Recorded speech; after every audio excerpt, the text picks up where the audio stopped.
Greetings, my brothers and sisters. Sending gratitude to all of you who are joining in today to accompany us down the rabbit hole of self-exploration through plant medicines. My name is Ryan Sprague, and I'm here to tell you that your frequency is now set and tuned to explore psychedelic medicines and the impact they've made among the countless psychonauts exploring the last true frontier. Buy a ticket and take the ride with me as we get true first-hand accounts of the experiences, benefits, risks, and transformations taking place within the ever-expanding world of psychedelic medicines on This One Time on Psychedelics. For those of us in the psychedelic space, no molecule is more popular and well-known than that of DMT. This being said, for how popular this molecule is, it is shrouded in just as much mystery as it has been for millennia. And in addition, many of us are unaware that we actually produce DMT endogenously, or in other words, from within our own being. Today's guest on the show is a man who, after having his own psychedelic experience with no exogenous psychedelics in his system, became fascinated with this mysterious molecule and began to do further research in beginning his nonprofit, appropriately named DMT Quest. From there, he has gone on to research in depth this endogenous DMT and the other molecules and chemicals that make up what he calls Endohuasca, aka ayahuasca produced endogenously within ourselves. As, like you'll hear in the research he has done, we produce a lot more than simply endogenous DMT in our system. And his mission is to continue to illuminate the role that these compounds play in events such as Kundalini awakenings, spontaneous healings, and more. So please help me in giving a big and warm welcome to my man John Chavez as he makes his way onto the show. John Chavez, my man. Dude, I am super excited to dive in with you and have the opportunity to have you on the show. You know, I first saw you on Aubrey's show, and I was blown away at what you guys were doing at DMT Quest, and you and I have connected about a lot of the things you're doing over there, and I really think you're changing the entire game when it comes to not just DMT, but plant medicines overall, because, you know, a lot of the research you're doing with cannabis and things like that are really things that I have experienced myself, right, and have curiosities around, you know, like what happens when you connect with cannabis in terms of DMT and things like that, you know, and my good buddy Daniel McQueen I was telling you about does DMT X, I believe he calls it, the intravenous DMT. So there's just so many things going on, man. So I'm super excited to have you here with me, man. And before we dive into all the juicy stuff we're going to get into, I got to ask, man, you know, how did someone like yourself, someone who's doing this amazing stuff with all these different medicines and really bringing this to the forefront of the psychedelic renaissance we're currently going through, how did you get started on that part of your journey, man? Were psychedelics something you found early on? Were they something you found later? Tell me everything, man. I am Wow. ever curious. I guess we're going to go there. Well, let me see this. You know, honestly, I never really had that much of an interest in psychedelics or altered states of consciousness or anything of that nature up until the age of 33. So that was Mm, dating myself. I'm 44 right now, and that was in 2013 when you know, I had a spiritual sort of mystical type experience that opened my eyes to the human potential and I guess underlying dormant, I would say, experiences and abilities that humans can tap into when in altered states. You know, leading up into that, you know, I was having like I guess someone would call it like a health crisis. In 2012, I had a pulmonary embolism. For those that don't know, that's a blood clot in your lung. And, mm, you know, I was having health problems basically from 2005 all the way up into 2013. You know, I just wasn't living right, not sleeping well, bad digestion, all that. And that led to the pulmonary embolism. And then after that, my health just continued to degrade. And, you know, to be mm, quite honest, I was a little desperate to try to get myself well. And that's when it happened, the spiritual, I guess, experience. I induced like a massive cleansing of the body. Maybe some would call it just shitting on the toilet for a long time. And that led to, I guess, what some might call a Kundalini awakening, I guess. I mean, I didn't really know, I had no idea what that was mm, until like talking to people after and like, oh, yeah, you had a Kundalini awakening or whatever. I was like, a Kunda mm, what? So basically, it was a distinct sense of electricity running throughout my body and a sense of connection with a greater force, something that I'd never been mm, privy to before, something that I'd never even thought was possible. And, you know, that changed my perspective instantly because it happened rather instantaneously. And it continued on for, I would say, about 12 to 16 weeks of sensation of deep euphoria and connection with only thing that I could come to my intuition of my sense was a God force. And it was funny because, at the time I had no interest in that or even thought it was real until like you feel like you get plugged in and then boom, it's undeniable. And that led me also to having supernormal experiences like complete control of the autonomic nervous system. This was just by chance. It kind of happened just accidentally where so basically, after I induced the purge, I have this electric surge throughout my body, connection with the force or whatnot, and then I just felt like my will was having an effect on the reality outside of me. Like when I would touch like my keys to my car, like the metal would get hot within 2 to 3 seconds. It was like a night or two after the initial experience where I don't know if at night your feet get cold, and I just had this weird sensation or intuition to visualize electricity going down to my right foot to warm it. And within like 2 seconds, it felt like it got warm. And then I grabbed it with my two hands. The right foot was warm, but my left foot was Mm. still cold. And I was like, oh, okay, this is interesting. It feels like I can direct my will or my visualization to have an effect on my physiology in a way I wasn't aware of. Later on, I ended up reading about Wim Hof and all the work that he's doing. So I ended up doing the same thing with my left foot, and I was like, okay, wow, like this is something new. Obviously, I'm in the middle of some sort of spiritual experience, and I'm having this ability to visualize changes in my body, and they're happening rather instantaneously. And then the day after that, I was with my girlfriend at the time. We were sitting at the dinner table after dinner, just with the low lights and stuff like that. I was just like, like this intuition I had to visualize within my body. I had another intuition that maybe this magical force, it wasn't just nervous system based. Maybe it could extend past the physical body. So I ended up visualizing very similarly to electricity in my body, actually outside my body and into her head, just to see what would happen. And within, I would say, 2 to 3 seconds of a deep visualization, her head jolted back, and she was like, "Whoa, what was that?" And at that point, I knew that visualizations weren't relegated to only within the body; that they could extend outside of the body. And the next step that crossed my mind, or the next thought that crossed my mind, was like, "Well, maybe that's how things like telepathy work.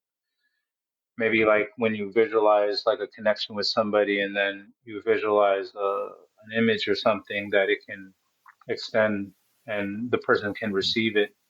So that was the next step, and we did that, and like magic, like she was getting it, like 3, 4 objects in a row, and at that point, telepathy was a real thing, and I was really confused because I was like, wait, this isn't even supposed to be possible. Like I'm like the number one skeptic of all this stuff, and that led me down the rabbit hole of just reading a lot about, do people have these experiences? Like, how is there any like well documented cases of people going through this, and ended up learning that Hans Berger, the creator of the EEG that's used in neuroscience up until today, he actually had an interesting experience with telepathy, and that led him to actually create the EEG to study what Mm. he thought was the correlates of it could be syncing between two brains. And I just went down. I was basically reading a book a day for about a year. Not a book a day, a book a week. And it really kind of just led me down the path of really understanding that altered states is a part of human history experiences in terms of things that we can't really explain with our baseline consciousness, and that there's many different ways with which people have had these type of experiences, whether it be psychedelics or prolonged fasting, darkness, breath work, combination of all the above. But because I didn't have an exogenously based experience, it led me down the path of trying to understand, is there any sort of physiological correlates that could coincide with these sort of mystical experiences? And I remember mentioning my experience to a cousin of mine who was in medical school at the time, but I knew that he had some sort of interest in, the paranormal or what have you. And he told me, why don't you look up DMT? at that point, this was 2014. I had never even heard of DMT. I wasn't in the space, this wasn't my main interest. So, I read Rick Strassman's book, DMT, The Spirit Molecule, and I find that, there seems to be a spirit molecule residing within us. And that led me to become like mesmerized by the concept that we have a biochemical correlate to mystical type experiences and supernormal abilities or whatnot. So yeah, I just read the book, and after that, I was like, well, there's not a whole lot of research going on, and it seems like it would be important. And so I kind of what I needed to do at that point was trying to understand a way to communicate the experience in a grounded manner, because I noticed that, because I prior to this experience, I had worked in the biotech industry for about a decade. So I had a lot of ex-coworkers that were scientists, and they were very very not open to this sort of discussion about these things until I started to talk about endogenous DMT possibly playing a role in these type of experiences, and then they pretty much all of them got on board that wow, this is a real thing. You're speaking our language, with the whole biochemical mix correlating with experience and potential ability. So I ended up creating an anonymous blog and just writing about, the biochemical correlates, the physiological changes taking place between baseline consciousness, meditation, breath work, and all the data out there. I was just trying to compile it to try to paint a picture that, this is a very biomechanical perspective of, altered states and human potential. And Dennis McKenna ended up catching wind of the blog a couple of years after I'd started publishing on it. And then, yeah, I got invited to, some symposiums out there in the United Kingdom, where a lot of people were discussing entity phenomena with DMT and things like that. And I actually ended up presenting in front of, a bunch of the Johns Hopkins and the Harvard guys back in, I think, 2017 or 2018 or something like that. And yeah, I ended up publishing two books on the subject, Questions for the Lion's Tamer 1 and 2. They're both about the biochemical, physiological correlates of altered states and the human potential. And then it took me to the next step of, okay, like I've kind of created a framework of the physiological aspects of these things, but there's still not enough research going on about endogenous DMT. Because pretty much up until that time, there was only the 2013 study out of the University of Michigan, Jimo Borjigin's lab, that sampled DMT, endogenous DMT at the pineal gland, fluid samples. They found the metabolites and the precursors as well as DMT there. But I emailed her and I was like, well, how come there's no more research going on? It had already been like 2017, 2018 or whatnot. And she was like, there's no funding. So that's when I took the next step and like, okay, well, I need to get a little bit more involved. So that's when I created a DMT Quest, a nonprofit that's focused on fundraising for endogenous DMT research and really like the whole endowaska research, because what people don't realize is that whether there's a lot of discussion around DMT in the body produces 5-MeO DMT, bufotenine, which is another form of DMT. It's 5-hydroxy DMT that's been cited to have very potent effects similarly to 5-MeO. And the body also produces beta carbolines like harmine, norharmon, and other monoamine oxidase inhibitors such as isatin, neurocatin, and tribulin. So there's an interesting mix of what I like to call endowaska in the body that I think needs deeper research, and that's what we're trying to facilitate at DMT Quest.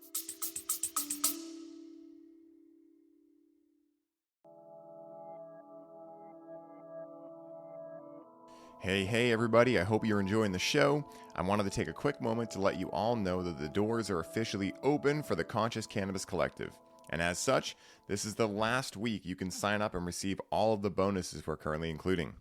This is the last time I will be personally onboarding those of you who sign up with a complimentary one-on-one session, and you'll have the ability to get the Grow with Cannabis course for free during this limited time. For more info on how you can take advantage of this offer, head down to the show notes for this episode and secure your spot today, as we only have so many spots left and they are filling up quickly. Now back to the show.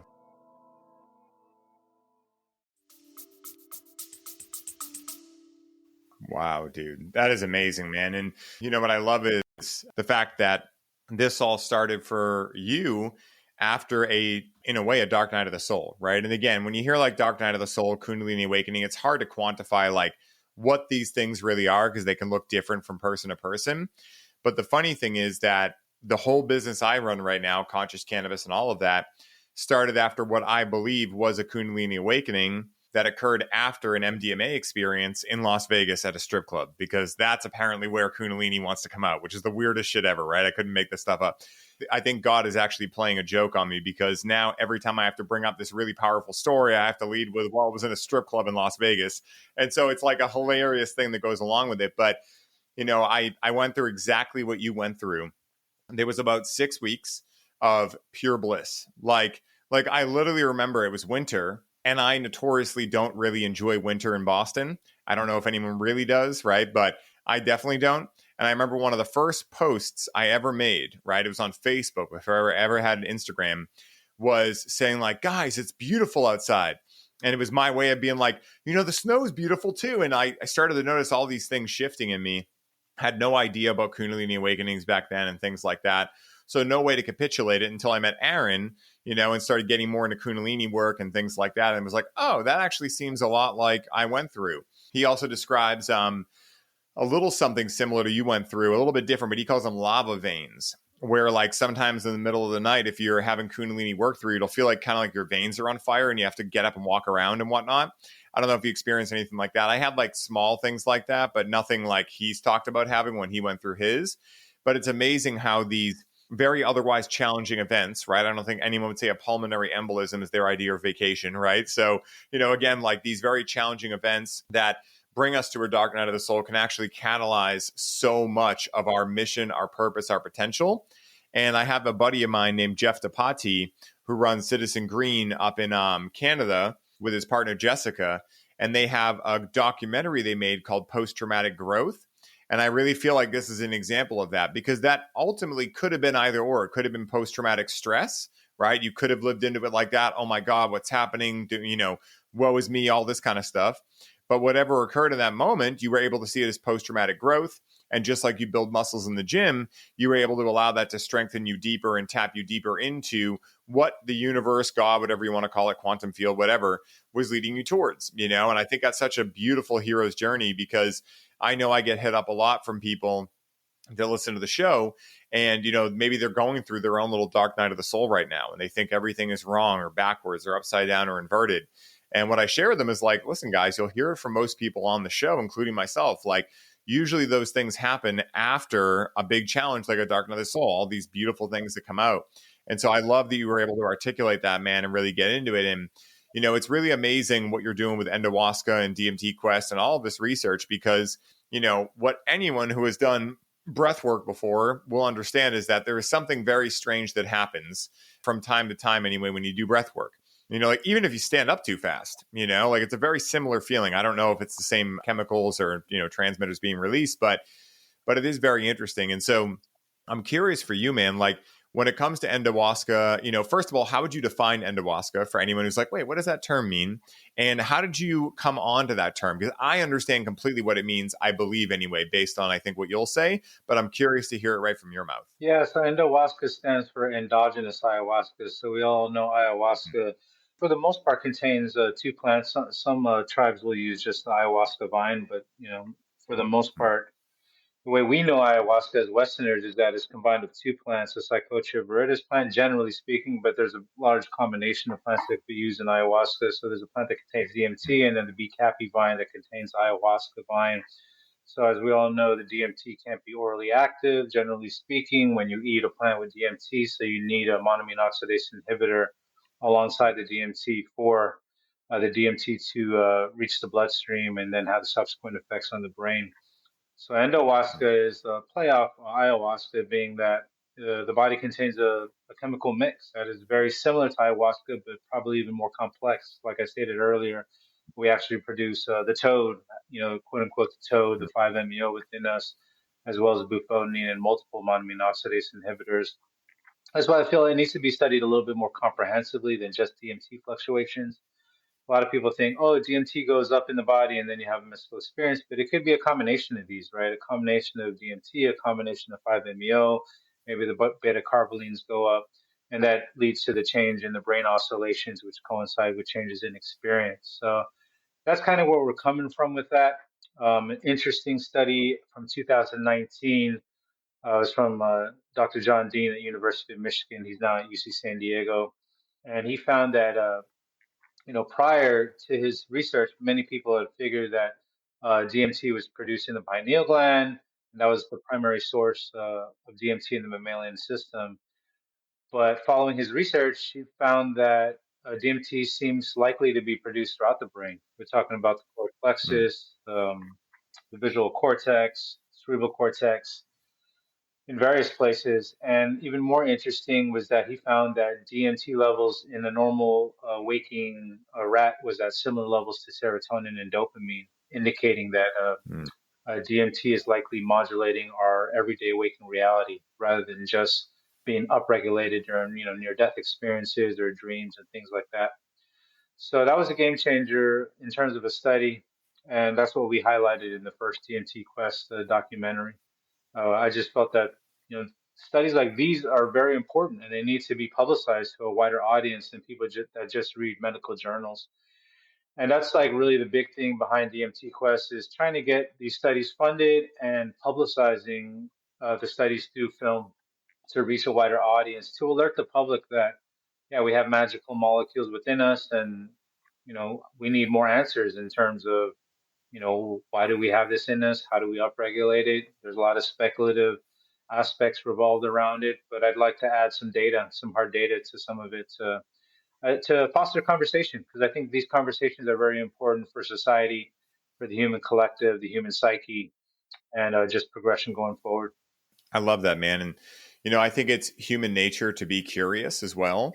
And that's why I love what you're doing, because I've been curious about this for a long time. I mean, when I found breath work, obviously I realized, okay, something is happening there. But, when I was a kid, we'd play the pass out game, right? And for anyone listening, do not recommend 0 out of 10. But again, we'd do the hyperventilation game and things like that. And just like you were saying in the beginning, I think there's nothing more human nature than looking to alter your consciousness and experience something different. And I think that even as a kid, right, I was curious on that. I didn't know what I was doing. I thought I was just being a goofball, to be honest. But, again, like a lot of that hyperventilation was like elementary breath work in a way, because really what I was doing with that game, the pass out game is different. But the hyperventilation game was just take as many breaths as you can, hold, squeeze, and then fall over onto a couch. That's what we were doing. And so that's very similar to breath work. Really, it's like holotropic breath work. And I remember we'd have really weird experiences, man. It was me and my neighbors, and I was probably about 8 or 9. They were about, 6 or 7. And we would just have these very weird out-of-body experiences that we had no language for. We thought we were just being goofballs or whatever. But then years later, when I got into breath work, I was like, whoa, this seems a lot like what I was experiencing as a kid, just like, playing the hyperventilation game. And then when I accidentally in Austin, of all places, because, again, Austin's where this stuff happens. But I remember the first time that I tried breath work on LSD. I had just led a cannabis ceremony and we were at a retreat with people that you probably know. I won't mention any names, but basically, we were at this retreat, this beautiful house on some lake in Austin. I'm still Austin illiterate, so I always forget exactly where it was. But it's a beautiful house, like 2 different houses on the property. And we had a men's retreat. And then, the day it ended, the guy who was hosting invited a bunch of people over. We had a great get together. And the next day, we all did LSD. And during that LSD experience, a friend of mine was like, hey, could you lead a cannabis ceremony? I'm like, I'll do my best, right? Like, can't promise anything, but I went and led the ceremony and it was beautiful. People had a beautiful downloads and, they were hugging and crying, happy tears. And so at the end, I just, I had been doing this certain type of breath work that I nicknamed DMT breath work. I don't know if that's really a thing, but basically I had been doing this breath work with a guy that was at the retreat. And so at the end, I was just like, oh, what would close this container really well? We should do a round of breath work together. And I had just learned this harmonizing Om technique from Paul Chek when I was out of the Zen in the Garden workshop.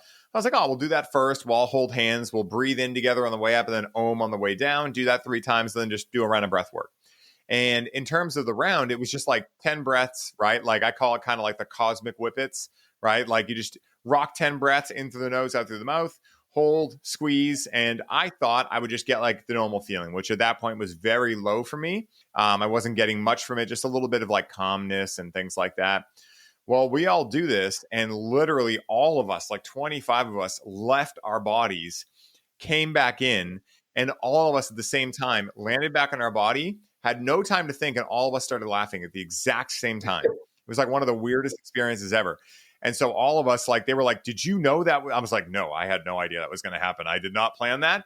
So we tried like 25 more rounds of it to a point where it was getting so intense because it seems cumulative in a way. Like the more you do, the deeper you go, to a certain point where like even some of the people I know that are like the biggest psychonauts in this group were getting like visibly shook. Like there'd be one round where they're like, well, I'm done. See you guys later, you know? And I talked to one of them later and I was like, hey man, you know, like what happened? Was it how far out you went that got you kind of scared? And he was like, no, it was how hard it was to get back in. I was like, yikes, you know, and I've definitely experienced things like that. And so when you were sharing with me when we had our intro call about like researching these different medicines and what they do, you know, again, like I've kind of been a good kind of like trial and error with myself where I've realized that all these medicines definitely, when you do breath work with them, it is way stronger in different ways too. Like MDMA is like a full body orgasm in like a way that like the first time I tried it, it was almost like my soul was like, oh God, he figured out that button. We're never getting him back now. You know, it's like kind of like that thing. LSD is like a slingshot. It seems like it slings you way far out and then you hit a certain point and it brings you on back. Mushrooms are kind of like you just dissolve into the ether and then come back to. It's almost like you teleport in a way, but you don't go anywhere. Like you're still in the same spot when you come back. And then cannabis is kind of a mixture of all of them, I found. Like sometimes you can have the full body orgasm experience. Sometimes you can have the slingshot experience. Sometimes you get really sucked in deep to yourself. But almost every time, the thing that I found, and I'm curious if you found this in your experience and research and everything, is for whatever reason, when you come back, if you get a really good hit, right? Now, it doesn't happen every time, but especially with LSD, and if you're on a high dose of cannabis and things like that, it seems like whenever I start to regain consciousness, it happens very quickly, like in a snap flash, I'm back. And the first thing I want to do is laugh. And we started seeing this over and over again. So we started like, you know, theorizing like what's going on there? How are we like not cognitively aware, right? And then we all start laughing at the same time. And, you know, our best guess, and I'm curious to hear your thoughts on this, is that in a way, right, not intellectually, but more of like an embodied state of being, we're realizing how easy death is and how silly it is that we all like fear it our entire lives when in reality, it's just like taking off a tight shoe, as Ram Dass says, you know? So I'm curious if you experience things like that if you've, I don't know if you've tried mixing other medicines with breath work or things like that, but have you found any of those things yourself? I'm just curious. Yeah, I would say that I've had glimpses of some of that. I don't think I've gone super deep into it. You know, over the years I've gotten a little too heady and less experiential. I need to get back into that, but definitely cannabis with breath work. That's why I was really curious about your work because I always felt like Hmm. cannabis with breath work is an extremely overlooked and underappreciated way to induce a very powerful altered state that is very Hmm. accessible to the masses. You know, I think that could be a game changer beyond what's like on the table that people see right now. I've had some glimpses of what you're talking about. Hmm. You know, what's interesting is that with breath work, it seems as though we're producing more cerebral spinal fluid in the brain, and the choroid plexus. That's where John Dean found the enzymes that produce DMT at the choroid plexus. So it seems as though breath work is directly activating potentially more DMT synthesis at that site. So it's we still need to do more research though. There's a bunch of I guess research protocols that we have outlined in terms of in vitro, little animal, and human studies. So I think, yeah, we need answers to all this stuff. And I think that would be fascinating for people to really understand what's going on biomechanically. And I think it would allow for greater adoption of these practices. Yeah, 100%, man. And that's why I was so fired up when I saw your episode. And I'm like, thank God someone's looking into this because, you know, for me, like, I know I'm having the experience of it, but as an educator, as a teacher, as someone who loves to educate and do these things, you know, I want to understand like the physiological implications behind these things, what's actually occurring, so I can explain it to people because we do live in a very scientific world, right? And a lot of people, they feel fear because they can't really understand intellectually what's going on. Now, we understand that an intellectual understanding of these things will never compare with the experience, but if the intellect is what is necessary to get someone to feel comfortable to have that experience, then I feel like it's our duty to figure out what that is. And I know for me, like, I'm not the best researcher when it comes to it. I'm more the experiential side. And you have so much research behind this stuff and are continuing to do so much research that I'm just really excited for what the future holds in store, because, there are so many secrets that I feel we're just tapping back into. I mean, if you read any of Jesus's real teachings, it really feels like what he was teaching was this process, right? Of how to, whether you want to call it, have a Kundalini awakening, become enlightened. Again, these qualitative aspects, I'm not really sure what to call it, but working with the breath, working with DMT, working with this molecule to be able to raise your consciousness and ultimately do things like heal yourself. I mean, who knows what is possible within this space? One thing I'm curious for you, man, is, are there any experiences either for yourself or that you've heard that stick out in terms of this realm of, whether you want to talk about plant medicine, whether you want to talk about Endohuasca and how we're creating it endogenously, whether you want to talk about maybe the interplay of plant medicine and this process of breath work or anything like that? Are there any stories in your own life or in people that really stand out in terms of just mystical, strange, hard to describe, or maybe like make meaning of experiences? I'm just curious. I mean, I'm super fascinated by the whole concept of spontaneous remission of disease. Because I kind of Mm, experienced that to a certain extent. Well, that was part of my awakening is a mm, massive purge, and in the process, it was like a spontaneous healing of a lot of issues that I was having. So I guess my experience is a little bit more mechanical when I'm looking at it, mm, but the fact that spontaneous healings of all sorts of disease, including late stage cancer, have been reported throughout history. And these days you have guys like Joe Dispenza who's focused on very extended breath work and meditation. It almost seems like he's trying to get people to have a Kundalini awakening, and in that awakening process of, I guess, rebooting the nervous system to a certain extent, some people are mm, having a spontaneous healing. So for me, that's a really fascinating area of research. I know Joe is working with Hemel Patel at UC San Diego, that they're looking at the biomechanical effects of the type of processes they're putting people through. They're doing a very comprehensive look at all the physiological mm. parameters from blood, sweat, tears, urine, feces, blood pressure, EEG, you name it. So it's an interesting field. A lot of people don't think that it's real, but it is. It just doesn't happen that frequently. So that's why it's hard to pin down exactly what's going on. But it does seem that there's some sort of relationship with an alteration in neural structures within the brain. Some might call it things like the default mode network, that where you kind of the structures of the brain that identify with the self, and being able to restructure pathways allow us to go ahead and alter our signaling. So let's say somebody's disease coincides with emotional trauma or things like that. And when somebody's able to restructure their neural pathways, then they're able to view the trauma from a different perspective, which then subsequently induces the healing. So yeah, that type of stuff. I think that's the future of medicine, to be quite honest, because it's the fastest, most efficient way to get the job done. I mean, that's ultimately what medicine tries to do, is to heal the body. So if we can do that via altered states, I think that that would be a game changer. And I'm going to do my best to make sure that that research happens. I happen to think that cannabis with breathwork can be a huge facilitator of things like that. Definitely, man. Did you see Breathe with Cannabis when we were at Confluence? Did you come to that one? I couldn't go to the session, but I saw that you guys were doing it over there, and I was like, damn man, like I wish I could attend next time for sure. Or I'm just happy that it's taking place, man. 100%, man. 100%. I was going to say, whenever you want to, I'll give you a free pass. We're doing one this Thursday. If you're around, just let me know, whatever. I'll keep you posted on what events are coming up, what themes or whatever. We'd love for you to come check it out, man. And, just give us your, feedback on what occurs for you. Next time I'm with you, I'll gift you some of my flour so you can try it with the biogeometry grown stuff, but it is very powerful. And like you were saying, what I love most about it is that, let's be realistic, right? Like, obviously, we understand ayahuasca can be incredibly impactful. Obviously, we understand peyote can be incredibly impactful, even 5-MeO, and DMT, even mushrooms, LSD, MDMA. whatever, right? Ketamine. But at the same time, you and I, right, people listen to the show, we are in a bubble, right, where these things are pretty normal for us now, right? We don't get shocked when we hear these things, right? But for most people in the world, they're not at that level yet. Like things like ayahuasca, they're going to be like, ayahuasca, like, what is that?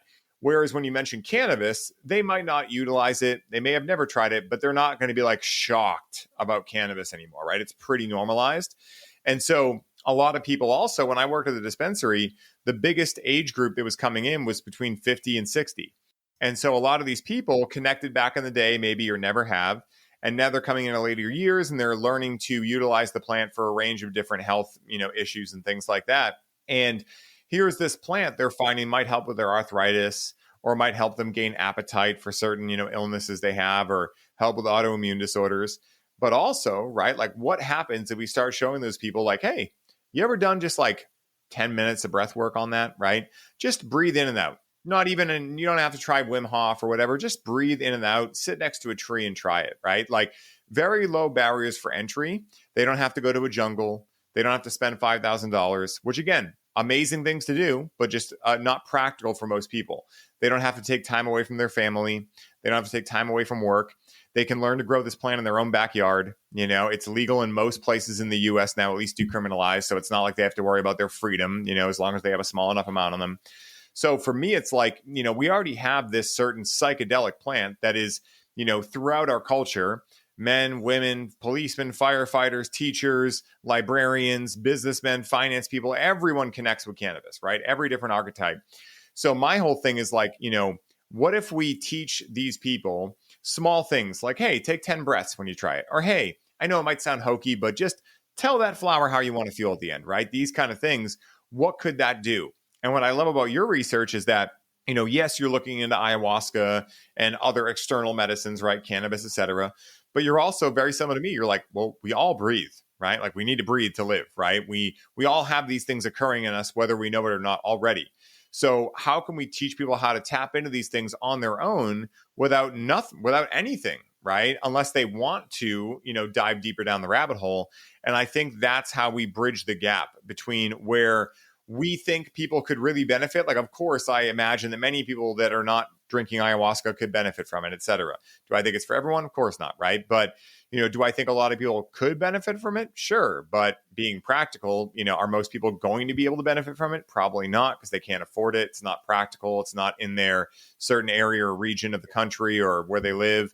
And so I really think the more that we can get people back to these, endogenous sources of DMT and other things like you've mentioned as well, the better off we'll be in the long run. So it's just super cool, man, because I really feel like this is the bridge we must gap to be able to allow people to access altered states, even if they want to be completely sober, which is totally okay. Yeah, Super no cool. doubt.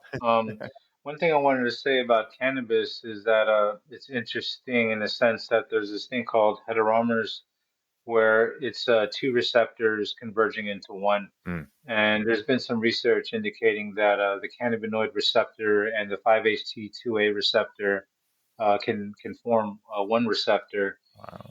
And in speaking with Dr. Stephen Barker, he's one of the leading DMT researchers in history, I asked him, does this mean that essentially cannabis, for some people, can activate the 5-HT2A receptor? And he was like, yeah, absolutely. And the reason why that's significant is because the 5-HT2A receptor is the serotonin receptor that coincides with the psychedelic experience, LSD, psilocybin, DMT, ayahuasca, all that.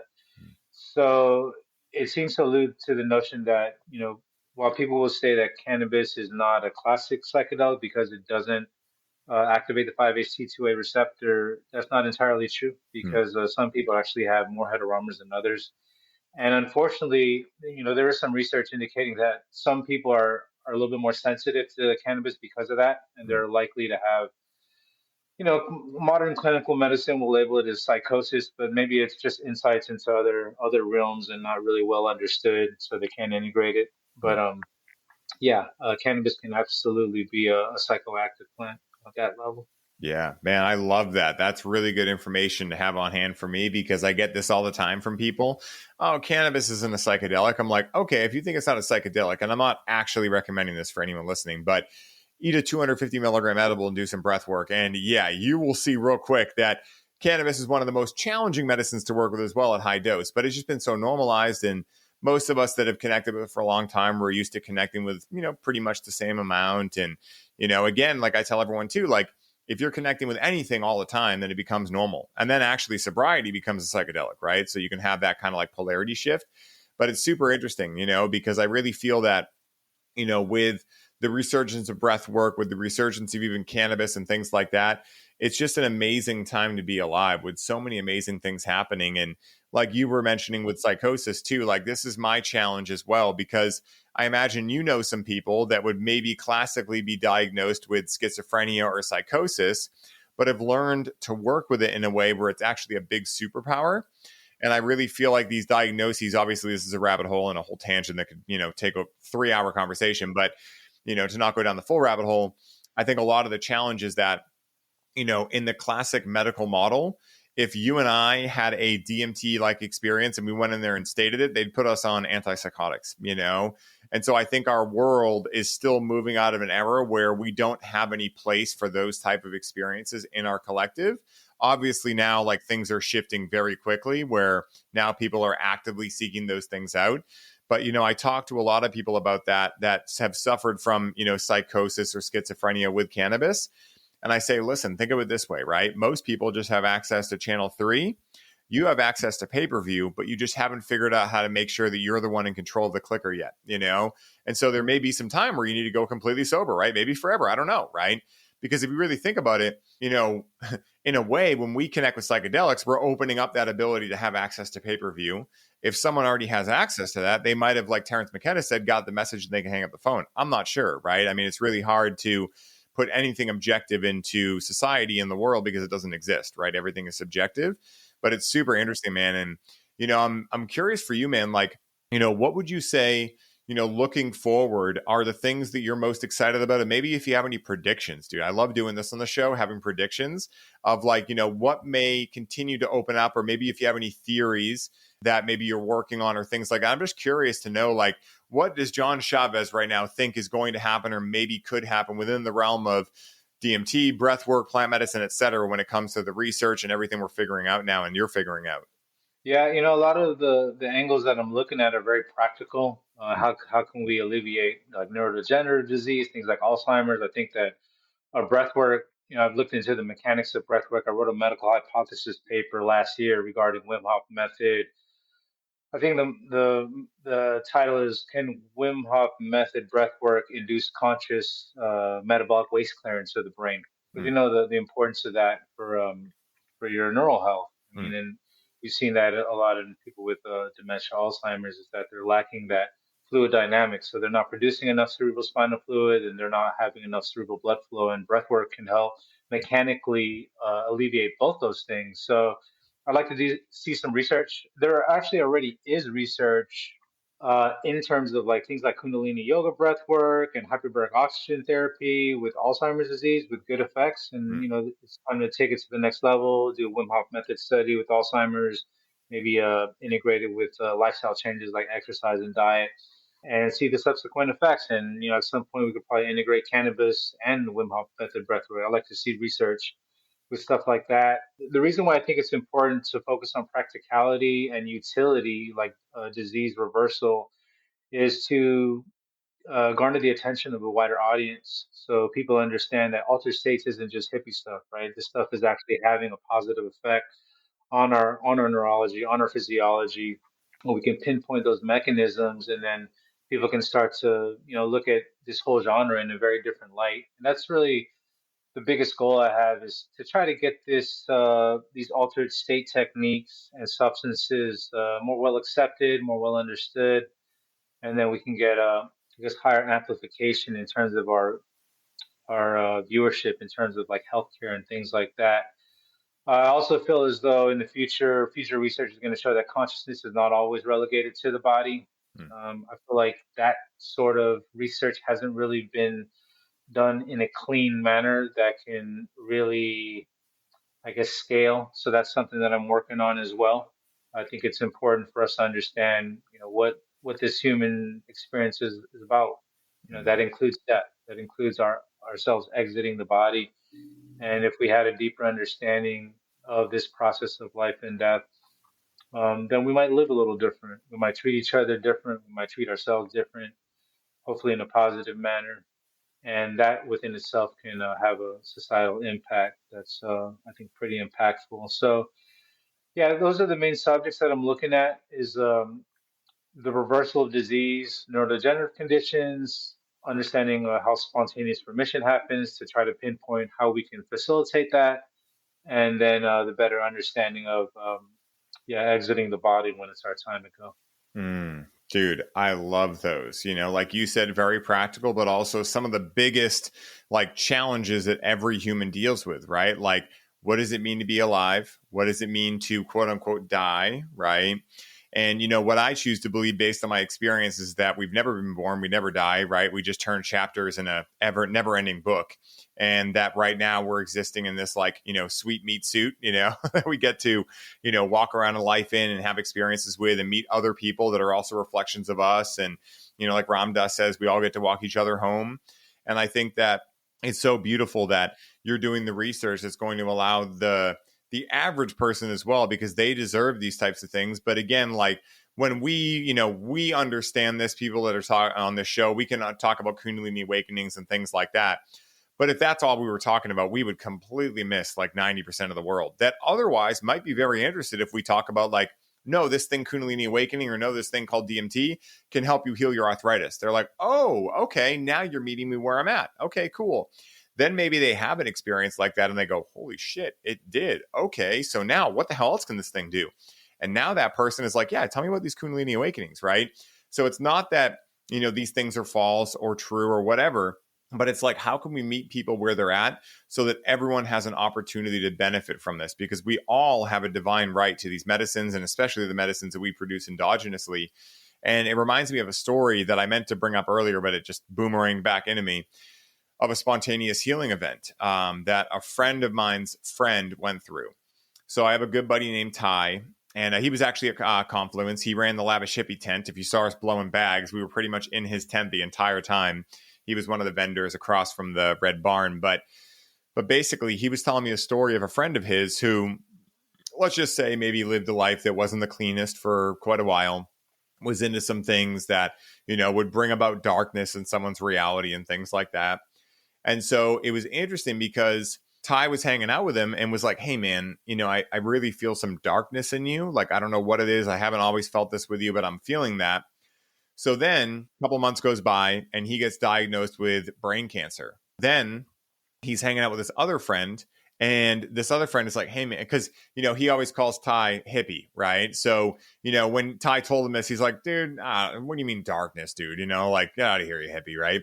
But then his other friend was like, hey, man, I feel some darkness in you. And immediately he was like, all right, that's weird, because my other friend just told me that about a month ago. He ends up working with this person who is able to, through a psychedelic experience, like, so as to remove this thing, right? And he knew that it had been healed, right? So the next day, the doctors call him for his results. And they're like, yeah, man, it's spreading, it's all throughout your brain now. You should really just like, make peace with whoever you got to make peace with, because you're going out soon, basically, right? And he called Ty and he was like, dude, I know that they're complete bullshit, dude. Like, I know that this is healed in me. Like, I know I'm healed. And when he was going through the psychedelic experience, he was puking up a lot of black and dark liquids and things like that.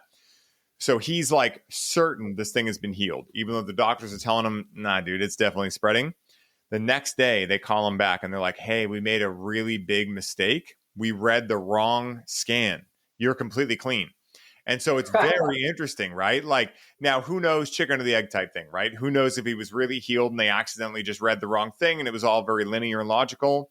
But also it adds that degree of mystery of like, because he believed it so much, did he alter his results? Who knows, right? That's the mystery. But it's very interesting because, I've heard about these spontaneous healings. I've had friends of friends of friends, but this was like the closest thing I've found to something like that. And we know that things like this can happen with cannabis. And we understand that, for instance, with cancer, right? There's a lot of, people that, like, such as myself, that believe cannabis can cure cancer. I've seen it with my own two eyes. I've met people, I've worked with them that have done it. And even if you look on PubMed, there's like, classic studies now showing how THC can kill cancer cells. But what I wonder is it just a very scientific thing of THC killing the cancer cell? Or is it also at least maybe half or an input of part of this equation being that cannabis can actually help you feel as though you're healed, right? And in doing so, can it heal yourself? So I'm not sure what that means. I'm not sure if you have any thoughts on it. But I just love talking about these things, man. It's so interesting. Yeah, I definitely feel like there's an aspect of the whole THC cancer cell thing, but I think to a greater perspective, it's greater emphasis should be put on the altered state that the THC can induce, and then from there, especially you combine it with breath work, or Mm. even combining everything, light and sound, and you're really altering your neurology, and then at that point you have an opportunity, I think, to restructure your system, and it might take a few times, it might take multiple times, but it's possible. And yeah, it's just a fascinating field because it's just understudied, man. I mean, Mm. these things happen. And one thing I was curious about, I wanted to ask you is, have you seen just any distinct difference between the effects of breath work and edibles compared to edibles and smoked cannabis? Ooh, that's a really good question. So me and my own experience, I definitely have. I've noticed that edibles, in a way, like I'll start with inhalation methods, like inhalation methods, smoking, vaping, etc. They seem like more of that slingshot I was mentioning before. Like they send you kind of out. Maybe it's expansion, right? Something like that. But it feels like I'm going outwards. Whereas edibles feel like I'm getting sucked in. Now, I don't know what the hell to make of that. I don't know what's causing that. I don't know what's going on.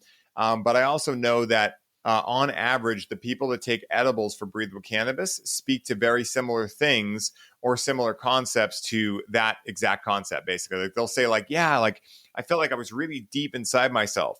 Whereas typically the people that talk about inhalation methods, and again, I haven't created like a control study about this or whatever, but typically they'll say, like, yeah, I was one with everything. I felt an expansion into all that is and things like that. And that's one of the main things I've noticed so far between edibles and THC. But what I'm curious are edibles and inhalation methods. But what I'm really curious on is, does that have an interplay, or is part of that because when you ingest cannabis, delta 9 THC gets converted into 11 hydroxy THC, which classically is never in a very high amount in like a cannabis product, right? Like it's kind of something your body creates. So I'm not sure if that's interplaying with it, but it's a very good question of like, why does that occur? And is it every time? Like I haven't done it enough times to know, like, okay, 10 out of 10 times the edibles bring me within, 10 out of 10 Yeah. times the inhalation methods bring me without. I will find with inhalation methods that typically, because I'm mostly an inhaler when it comes to cannabis, it does have that expanded feeling. Whether it's me being like, I'll always joke about how the reason I never do podcasts while I'm connected with cannabis is because it feels like my consciousness goes out, not super far, right? Like with mushrooms or something like that, but like to like right here.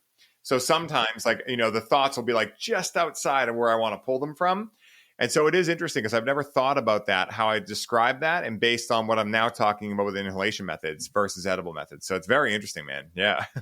Yeah, definitely need to get some research done on that. Yeah. Stephen Barker talked about in the film about a study. It was an unpublished study that his lab mate did in the 1980s, I believe, something like that, Hmm. where they administered LSD to rats, and then they sampled the brain fluid, and they saw that after administering the LSD, that the endogenous 5-MeO levels went up like 1,000%, and then like the endogenous DMT levels went up like 400%.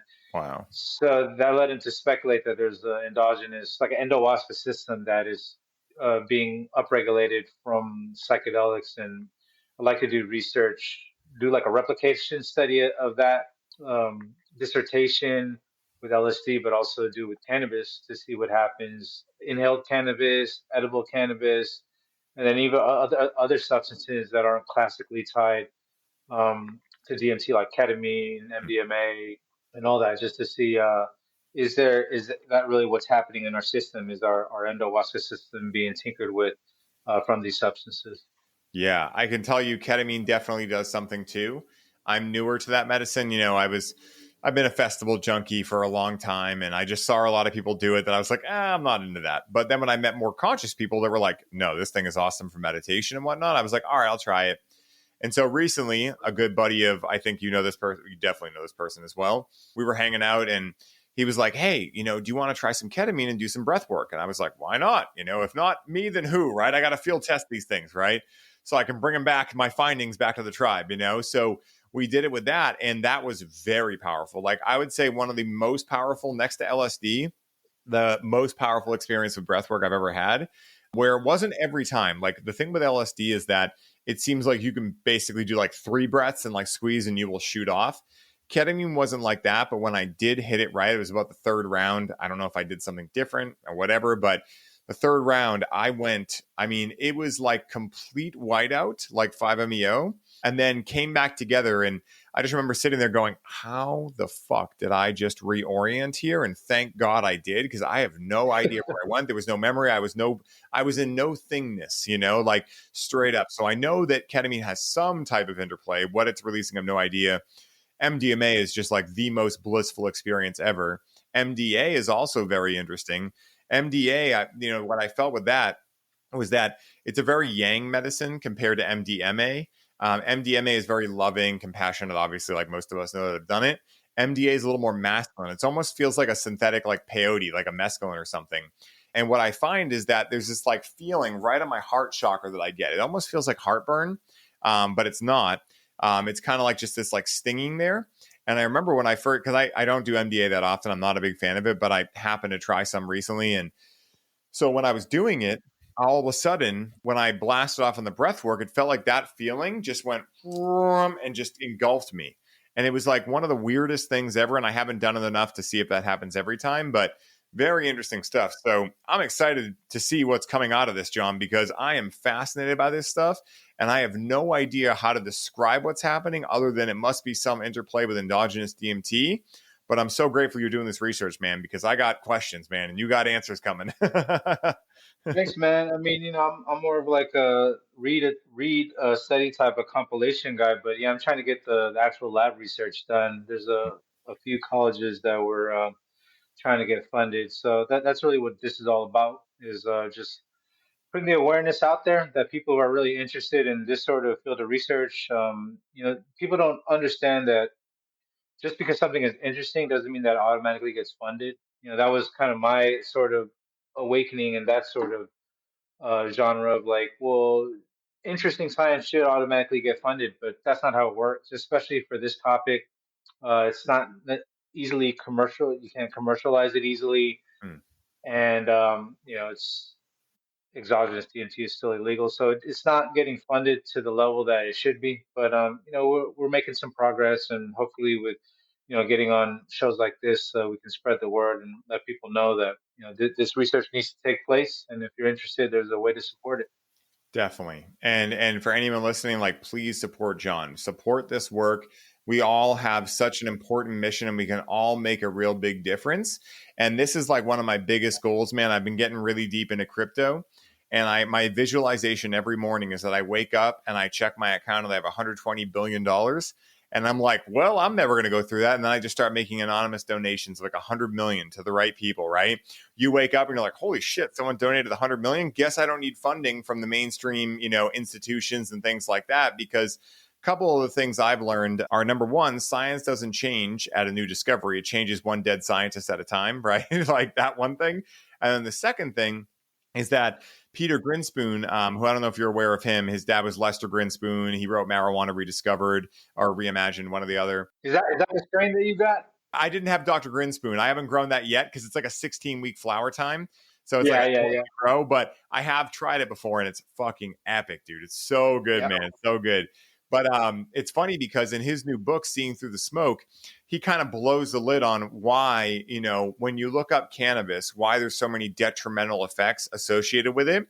It's not because cannabis is actually detrimental.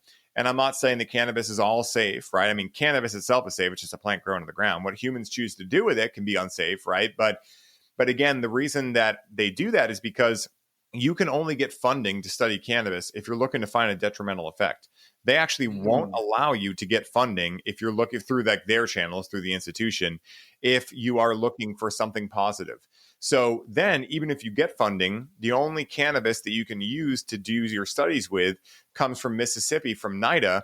and it's fucking garbage. Peter calls it the moldy mush strain, And so again, it's showing that, similar with crypto right now with DeFi, decentralized finance, similar with the sovereignty movement and all of us going, you know what, we're not fucking paying these taxes anymore. We're not doing this thing.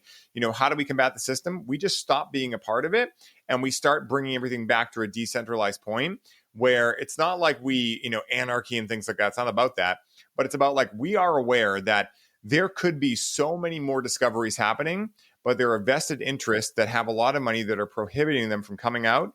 We got to put a stop to that. And I really feel like, with all of these crypto billionaires that are like, just playing it right and getting it, for any of you guys listening, if you fall into that category, start putting your money behind people like John, because, again, people like John are going to change the fucking world, and you get the opportunity to be a part of that and for it to be a co-communicative and co-creative project. And that for me is really where I see the world going and what I'm so excited about. I mean, we started at Confluence, like 200 people getting together to talk about sovereignty, to talk about communal living, to talk about regenerative agriculture, to talk about altered states, and to have a fucking blast doing it with the kids running around, having fun, all the adults being responsible, but also being big kids and having a blast doing it, man. That was heaven on earth, bro. So fun. Yeah, I hear you, man. Yeah, I really appreciate the shout out in terms of the support for this movement, because it's not really my movement. It's about all of us. That's the way I look at it, and it's not me. It's the collective, and I'm just a facilitator of what I can do, and hopefully DMT Quest will sprout off into its own thing where like multiple people can contribute as individuals, as a group, as whatever. Because I definitely don't see it as it's just mine. I look at it like it's the world's, and now it's really the world to do something with it. Yeah, dude. That's the same way I think about when it comes to the podcast and all the stuff I do with cannabis. It's like I may have been the guy, the name that created it, but it wasn't me. It was spirit working through me, and it's all open source, like let's all work together to just figure out the best ways to have the most fun, to heal, to transcend, to expand, and to light up the world together, man. And dude, this has been absolutely amazing, John. I can't wait to get you back on. Hopefully next time in person, bro, we'll get to dive in. Where can people find you? Where can they find out more about DMT Quest, Endohuasca, and all the amazing things you got going on, brother? Yeah, just go to dmtquest.org. I would say if you're not aware of it, just check out the first film so you can get an idea of the concept that we're trying to run, where it's getting research funded and then doing films on the research. And that's really what the big vision is. Ideally, eventually, we'd like to do 4 to 6 films a year on 4 to 6 really important studies or even more. So that's really where you can find me. My email is jchavez@dmtquest.org. If you know any potential philanthropists that are interested in helping support this research and this whole vision, and yeah, I'm on Twitter, Instagram. So just give me a shout out, and we'll engage in some interesting conversation. Hell yeah, man. I love it. And John, I got one last question for you that I ask everyone that comes on the show. And that question is this, my brother. So let's say someone listens to this episode and they're really excited and interested to check out psychedelics, DMT, et cetera, in their own life. What is the one piece of advice you would suggest to them to allow them to use the proper discernment in choosing whether or not these medicines are right for them at this time in their life? That's a great question. I would say probably, especially based on the conversation that I'm having and with who I'm having it with, I think that signing up to one of your courses would probably be an important first step to really stick your toe in there rather than signing up for a week's worth of ayahuasca. I think that you can go very far with breathwork and cannabis, and don't write it off that it's not a true experience, because it is. And I think that would be a first place to start. And secondly, I would say that living a holistic life in terms of understanding what your normal everyday breath work is. I'm not talking about sitting down and doing breath work. I'm like, what is your baseline respiration like? What is your sleep habits? What is your eating habits? How is your hydration? Make sure that you have the basics covered before you dive into something else, because you might not know, you might not understand that maybe one of your basics isn't being covered, and that's the reason why you might be having some issues. Yeah, dude, spoken like a true wizard. And guys, I didn't even pay John to say that. So thank you. You're hired, John. I'm just kidding, man. But dude, thank you so much for that, man, because it is true, And I was just talking to a gentleman before this named JR from Oklahoma. And we were talking about how like cannabis, even though it can be very powerful, is a great like intro plant. Like it's a very low barrier for entry. The experience is like a couple hours, and even less than that. You can very much titrate the doses now. Things are, dosed out. Like it's not just like eating an edible and like fingers crossing it anymore. Like you can actually get like a real dose and everything. So again, guys, make sure you check out John's thing. I'll have everything in the show notes as always. And as always, guys, I hope you enjoyed this show so much. John is doing absolutely amazing stuff out there. Make sure if you or someone wants to support him, hop out, reach out to him, have a conversation with him, dive into all of his work, because if there's one thing I know, even though John's already done so many amazing things, he's just getting started. So make sure to check him out. And until next time, as always, may the source be with you. Peace.